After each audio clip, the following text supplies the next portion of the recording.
Sanibonani, welcome back to enye video. Ngiyabonga kakhulu ukuthi ungene. Thank you so much. Ngicela ukuthi usubscribe le channel, ulike video, share video, ungakhohlwa ukuwabuka ama-ads, ungawaskip inkosi yami ngabe yaqhamuka ke ngesikhathi ke kudlala i-video. Asikhulumeni ngodaba lukaThabo Bester ke ngolunye lodaba endiluboniwe you guys. uThabo Bester wagcina ke ecelile ke kususwa lapha ngase eBhongweni. We all know Thabo Khethi Matlala baseBhongweni. Thabo Bester naye wayolahlela lapha neBhongweni. Nginewari nje ngalezo zindaba zikaShebhesheti ngezenzekayo ukuthi bazoyamlahlela eBhongweni. Shebhesheti yabona ke uShebhesheti mayiqhubeka ebehavior kanje Bhongweni tokhani bazomusa khona kungekudala lo bhuti shem. Uyabona ukuthi igebengu enkulu nazana zonke bazilahlelele bafowethu uShebhesheti usami isbehavior esejele.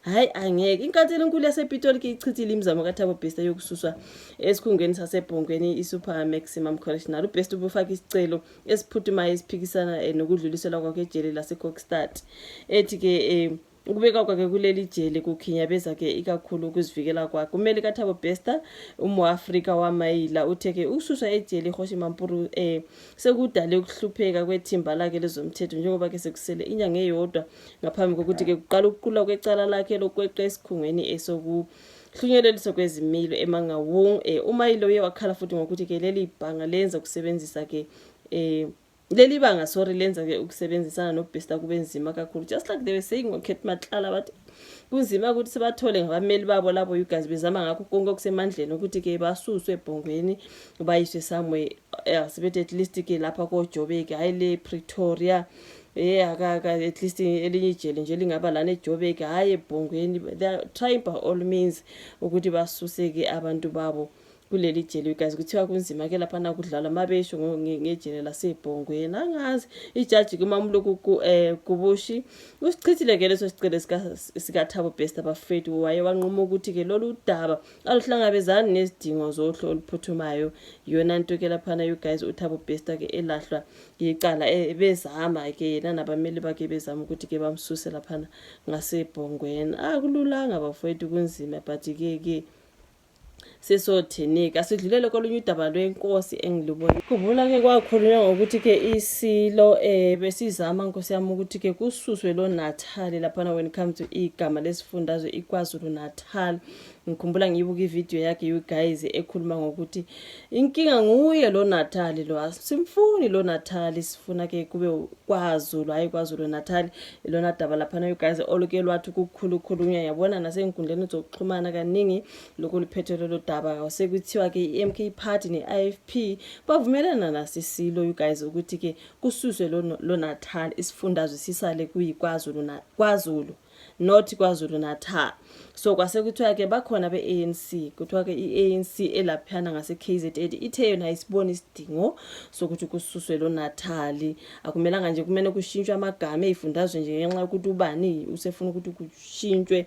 So bona banankinga neKwaZulu Natal igama lesifundazwe linjalo nje noma linjalo bekuyiANC leyo eKwaZulu Natal right. Kwathiwa iIFP neMK Party bona bayavumelana nesilo bathi ayingempela alishintshwe lelo gama kasuswe lo Natal kusale kuKwaZulu. So now kuthiwa ke la uNgoti uye waxwayisa iANC ngobungozi bokujamelana nesilo njengoba ke bebephikisana nesilo you guys bethi ayi bona basibona isidingo sokuthi kushintshwe nje amagama kumane kushintshwe ngoba naku sekuthe you know. So ukuthi umhlaziyi wezepolitiki uye waxwayisa abaholi beANC ke lapha ngase KZN ngobungozi bokuphikisana nesiphakamiso sesilo uMisizulu Sinqobile kaZuluthini ngodaba ke lokushintshwa ke kwegama lesifundazwe njengoba sengishilo.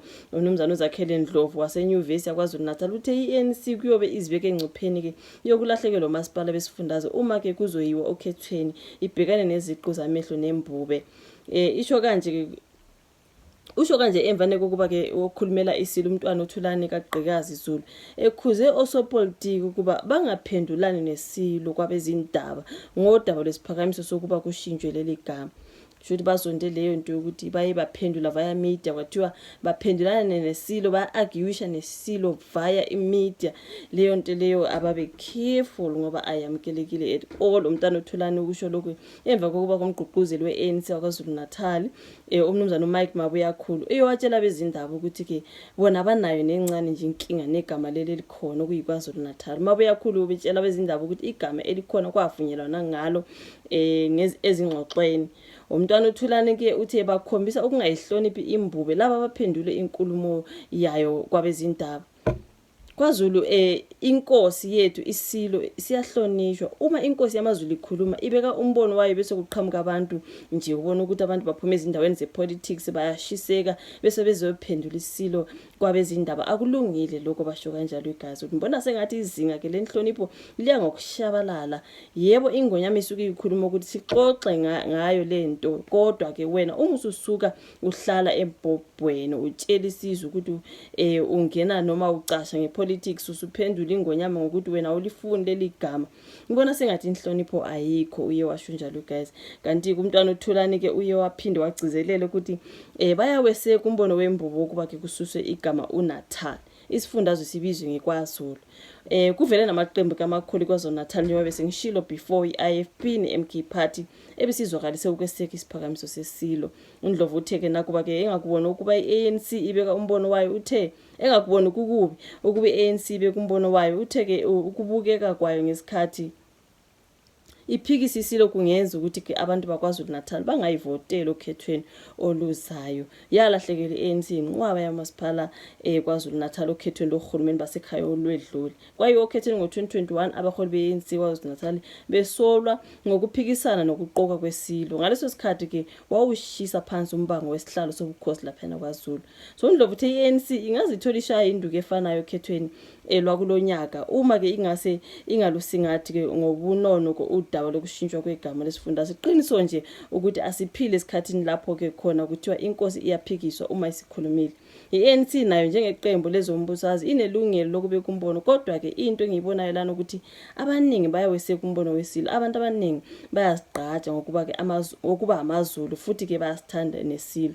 Iqembu ke elizophikisana nombono weSilo lizokuba nenkinga. Yebo iANC inelungelo lokubeka lo mbono wayo, kodwa futhi kufanele iqaphele ke njengoba ke kuzoba nokhetho kulonyaka. Kufanele bakhuluma into ezobenza ukuthi bagcine belahlekelwa amavoti. Inzima nje le ndaba njengoba bephawula you guys bethi ke abayithandi indlela iANC eyaphikisana neSilo ngakhona bathi akwenziwa kanjalo. iSilo masikhulumile sikhulumile. Yebo ke ungabe kuvo lwakho lapha uPaul uthini, kodwa ukugijimela kwabezindaba beyophawula ngokuphikisana kwabo neSilo bathi bakubona ngathi kunokudelela phakathi.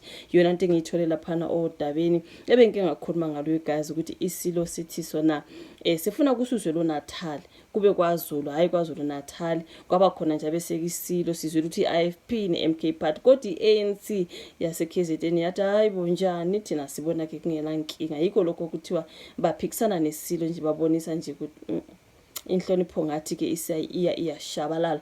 Lona daba ibe ngithi angikhulume ngalo, angibonge kakhulu uzoshuva la comment section, ulike video, subscribe, share. Sibonane kwezayo. Bye.